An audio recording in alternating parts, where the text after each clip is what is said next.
Mike Durant. An American helicopter pilot taken prisoner in Somalia. Dazed and bloodied, he is questioned by his captors.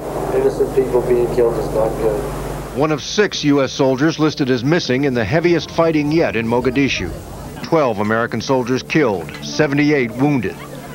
On October 3, 1993, the streets of Mogadishu plunged into chaos as United States forces clashed with Somali rebels in a deadly battle that would be remembered as the Battle of Mogadishu or Black Hawk Down. The roots of the battle can be traced to Somalia's civil war, the fall of a dictatorship, and a humanitarian crisis that prompted international intervention. In this regard, the United Nations launched Operation Restore Hope to provide relief to Somalis, but the ensuing attempt to capture Somali warlord Mohamed Farah Aidid escalated into a deadly battle. On June 26, 1960, what was then British Somaliland in the north gained independence. Just 5 days later, what was then Italian Somaliland followed suit, and by 1 July, these two territories united to form the Somali Republic, embarking on a hopeful journey as a new nation. However, the optimism of independence soon gave way to turmoil. In 1969, General Mohamed Siad Barre seized power through a coup d'etat, assassinating Somalia's president. Unfortunately, Siad Barre's rule was marked by repression and conflict. By 1990, Somalia was engulfed in crisis and Siad Barre's control had diminished. During this period, the capital city Mogadishu faced increasing threats primarily from General Mohamed Farah Aidid, the military leader of the United Somali Congress. General Aidid, known for his fierce temperament and intolerance for insults, posed a significant challenge to Siad Barre's weakening authority. After the fall of the dictator Siad Barre, Somalia's army splintered into rival factions, ushering in an era marked by banditry, extortion, and lawlessness.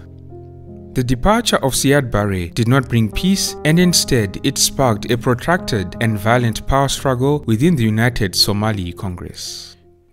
The conflict pitted two prominent leaders of Somalia's Hawiye clan against each other. These two leaders were General Mohamed Farah Aidid, the military leader of the Haba Gede subclan, and Ali Mahdi Mohammed, a prominent businessman from the Abgaw subclan.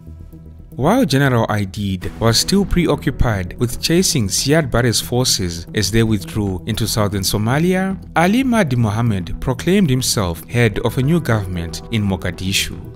This rivalry between the two men split Mogadishu into two armed camps, engulfing it in months of conflict that left an estimated 14,000 people dead and 40,000 wounded. Mogadishu, once a bustling capital, was reduced to a wasteland of rubble. This intense fighting in Mogadishu, which had devastated the city, forced thousands of people to flee their homes. Further adding insult to injury, battles between clans in Somalia's agricultural regions significantly contributed to a devastating famine. In Somalia, food had long been a source of power, and during this time, rival clans fought fiercely to control food supplies and storehouses. This struggle for dominance over essential resources exacerbated the humanitarian crisis facing Somalia. The situation in Somalia was dire. Between 1990 and 1991, an estimated 300,000 Somalis died from famine. Somalia's dire situation caught the attention of the United Nations and its Secretary General Boutros Ghali. In April 1992, the United Nations took decisive action by authorizing a limited peacekeeping operation known as United Nations Operation in Somalia, UNOSOM-1. A small contingent of United Nations peacekeepers was deployed to oversee the distribution of food to those in desperate need. However, their mandate restricted the use of force to self-defense, thus limiting their effectiveness. Consequently, the warring factions soon began to disregard the peacekeepers, undermining their efforts. Lacking sufficient resources to manage the escalating crisis in Somalia, the United Nations turned to the United States for assistance. Fresh from its victory in the 1991 Gulf War, the administration of US President George H.W. Bush was eager to demonstrate its capability in conducting humanitarian missions. In August 1992, the United States initiated Operation Provide Relief, a mission to airlift food supplies from neighboring Kenya to remote airstrips across Somalia. This strategic move aimed to bypass the congested and dangerous port of Mogadishu, where supply bottlenecks and the presence of clan militias and unscrupulous food convoy guards posed significant challenges. Despite the efforts of Operation Provide Relief, significant problems with food distribution persisted. Lawless gangs and militias frequently intercepted and hoarded supplies, using them as leverage to exert control. And guards to protect the relief operation, we flew in the first of them, 500 soldiers from Pakistan. But in the months since then, the security situation has grown worse. The UN has been prevented from deploying its initial commitment of troops. In many cases, food from relief flights is being looted upon landing. Faced with an impending humanitarian catastrophe, the United States organized a military coalition with the mission being to stabilize Somalia, protect relief efforts from interference by armed factions, and provide a safer pathway for the delivery of essential supplies to the suffering population. The United Nations Security Council, by unanimous vote, and after the tireless efforts of Secretary General Boutros-Ghali, welcomed the United States' offer to lead a coalition to get the food through. After consulting with my advisors, with world leaders, and the congressional leadership, I have today told Secretary General Boutros-Ghali that America will answer the call. I have given the order to Secretary Cheney. In December 1992, the United States led the formation of the United Task Force, UNITAF, launching an initiative known as Operation Restore Hope. A coalition of 23 countries contributed a total of 28,000 soldiers to support the operation. Leading Somali warlords, including Mohamed Farah Aidid and Ali Mahdi Mohamed, chose to cooperate with UNITAF in creating a relatively safe and secure environment to facilitate relief efforts. This cooperation, albeit reluctant, was likely influenced by the overwhelming presence of the United States' firepower. In an effort to ensure zero casualties, United States forces accorded the two warlords, Mohamed Farah Aidid and Ali Mahdi, a prominent role, effectively treating them as partners. This decision inadvertently elevated their status and legitimacy at a time when their authority was waning. Nevertheless, UNITAF's presence provided an opportunity for political negotiations. Amidst the turmoil, a United Nations organized conference on national reconciliation in Somalia was held in Addis Ababa, Ethiopia. This conference brought together leading faction leaders including General Aidid and representatives from various clan movements. In a significant development, they reached a resolution to end the violence that had ravaged Somalia. The leading warlords and clan representatives signed a ceasefire agreement committing to a complete disarmament. This agreement also empowered United Nations forces to take strong and effective actions against any defaulters, signaling a united effort to restore peace and stability in Somalia. During this time, there were other encouraging signs. For instance, local markets returned to life and increasingly, Somalis felt safe enough to travel, and initial efforts at restoring the Somali National Police appeared favorable. It was in this context that in late March, the United Nations took a decisive step by passing a resolution that authorized military forces to conduct peace enforcement or peacemaking in Somalia under Chapter 7 of its charter. This shift from traditional peacekeeping to a more assertive stance aimed to address the persistent violence and instability more effectively. In May 1993, the then 4-month-old administration of Bill Clinton made the pivotal decision to terminate Operation Restore Hope, handing over the Somalia mission to the United Nations. With the end of the United States-led initiative, the United Nations transitioned its operations in Somalia into Operation Continue Hope under UNOSOM II. By June 1993, only 1,200 United States combat soldiers remained in Somalia with 3,000 support troops. UNOSOM II's mandate went beyond simply providing humanitarian relief. This iteration of UNOSOM called for the United Nations to facilitate nation building to get Somalia back on its feet by restoring law and order, shoring up the infrastructure, and helping set up processes for establishing a representative government. The mandate of UNOSOM II would also include military tasks. The overall command of UNOSOM II was entrusted to Jonathan Howe, a former United States Admiral and security advisor to George H.W. Bush. Despite its international composition, UNOSOM II, like UNITAF before it, was effectively an American-run operation. As the new force assembled and took control of Mogadishu on May 4, tensions simmered. General Mohamed Farah Aidid, the influential warlord, grew increasingly suspicious of the United Nations' intentions. Aidid believed that the mandate of UNOSOM II was primarily aimed at undermining his militia rather than addressing the broader issues plaguing Somalia. This perception sowed distrust and hostility, complicating UNOSOM II's objectives. When American officials sought to marginalize General Aidid, he responded by launching a vigorous propaganda campaign against the United Nations on his radio station dubbed Radio Aidid. Using the radio station, Aidid accused the United Nations of harboring imperialist designs and attempting to colonize Somalia, calling on Somalis to defend their sovereignty against foreign intervention. Rumors even began circulating that UNOSOM II intended to shut down Radio Aidid, a move reportedly encouraged by Aidid's rival Ali Mahdi Mohammed. As you can imagine, this only served to heighten tensions. The United Nations' actions, whether they were intentional or perceived, disrupted the precarious balance of power between the rival militias.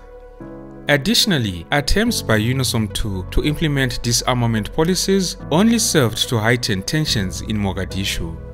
On June 5, 1993, a critical incident unfolded that would escalate the conflict further. On this day, a detachment of Pakistani troops was dispatched to inspect one of General Aidid's weapons storage sites in Mogadishu. This inspection, authorized by a senior United States official, was part of an effort to audit militia arsenals which had not been inspected since the days of UNITAF. However, General Aidid's militia perceived the inspection as a direct threat. He and his team were immediately suspicious that the real purpose was to seize and destroy Radio Aidid. As the Pakistani troops carried out their mission, tensions quickly boiled over, leading to a violent confrontation. As the Pakistani soldiers emerged from the compound, they were attacked.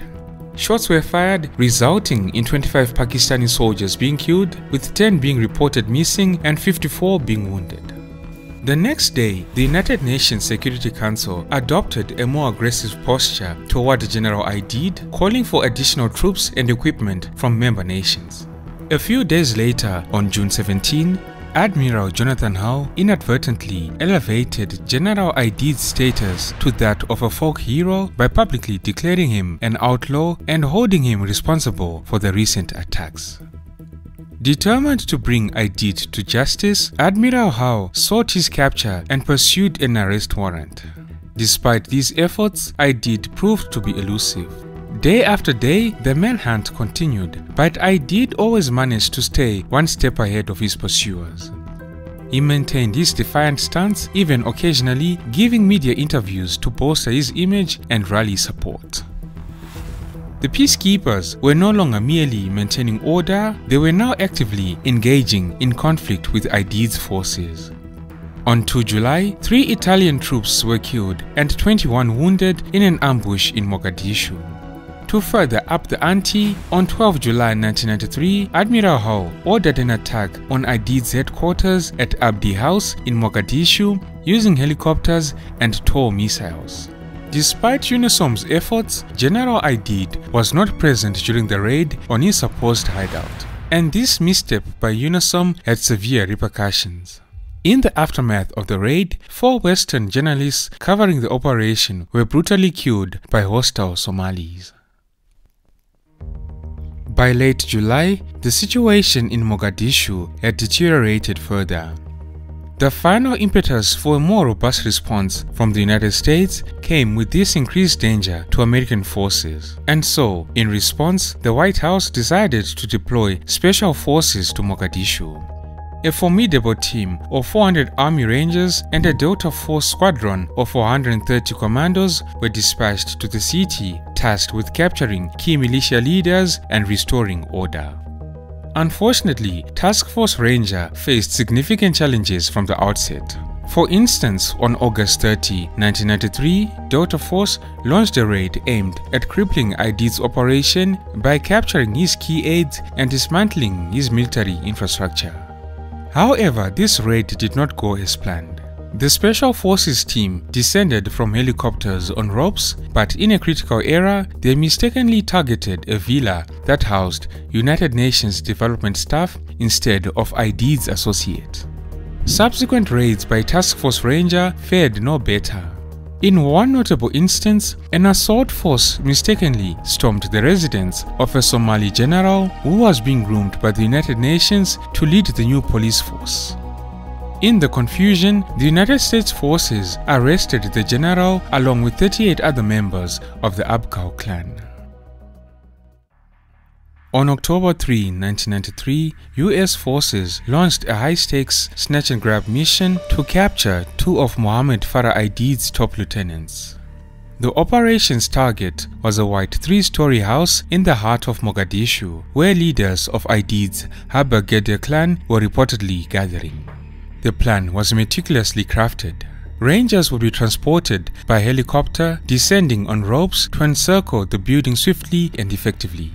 Meanwhile, a ground convoy consisting of 12 vehicles would position itself outside the gate, ready to transport the troops and their captives once the mission was completed. In total, the operation would involve 19 aircraft, 12 vehicles, and approximately 160 troops, combining aerial precision with ground support to achieve their objective.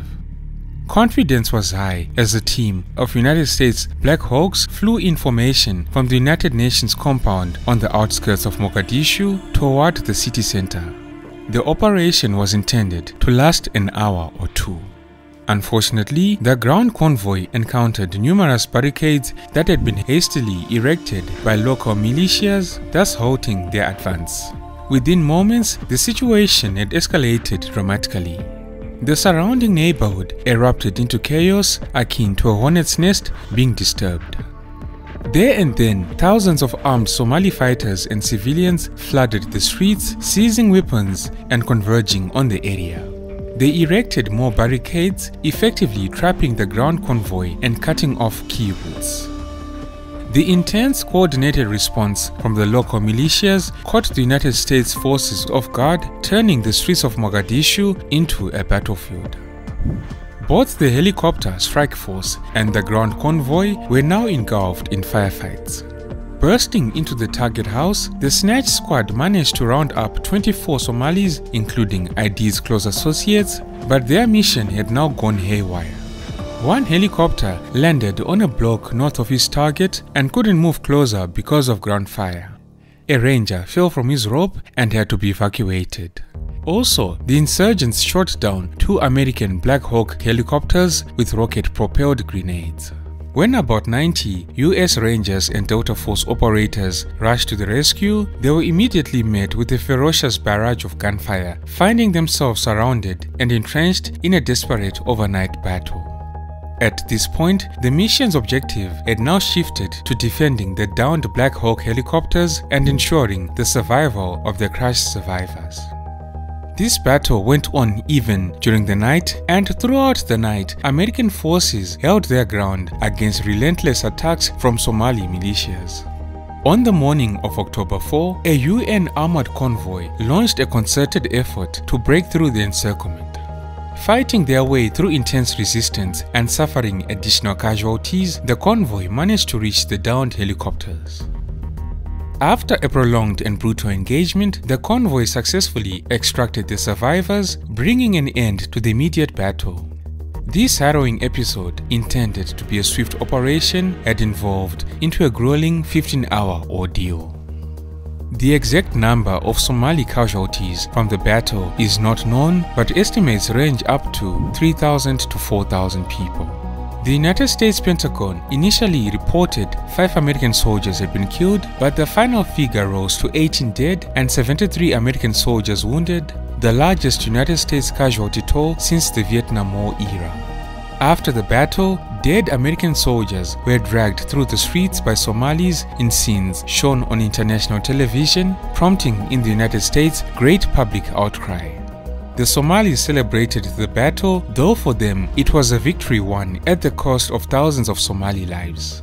For the Americans, it was a catastrophic defeat, with elite units of the world's most powerful army being humiliated by a few ragtag militias.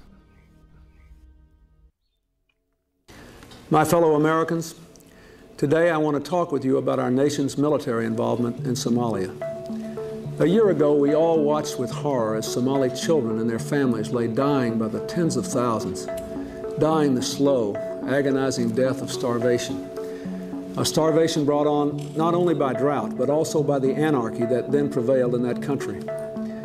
This past weekend, we all reacted with anger and horror as an armed Somali gang desecrated the bodies of our American soldiers and displayed a captured American pilot.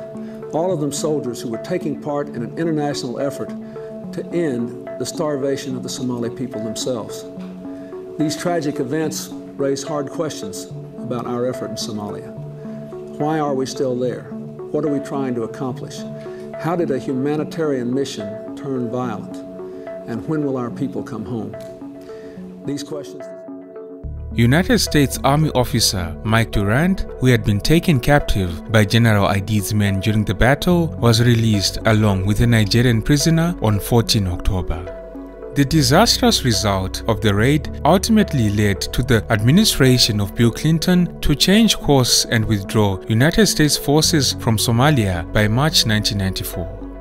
Once the Americans had decided to pull out, other governments lost interest in supporting the UNISOM operation and arranged for their contingents to depart while the going was still good. After having spent $4 billion in the hope of rebuilding Somalia, in 1995 the United Nations departed, handing Mogadishu over to its warring factions. That same year, 1995, General Mohamed Farah Aidid declared himself president of the country, a declaration that wasn't recognized by any foreign nation. His rival, Ali Mahdi Mohammed, was the recognized president and within a year was fighting Aidid's forces for control of Mogadishu. General Mohamed Farah Aidid was wounded in the battle but not killed immediately. General Aidid died from a heart attack a month later in August 1996 while undergoing surgery for the wound he had sustained during the battle.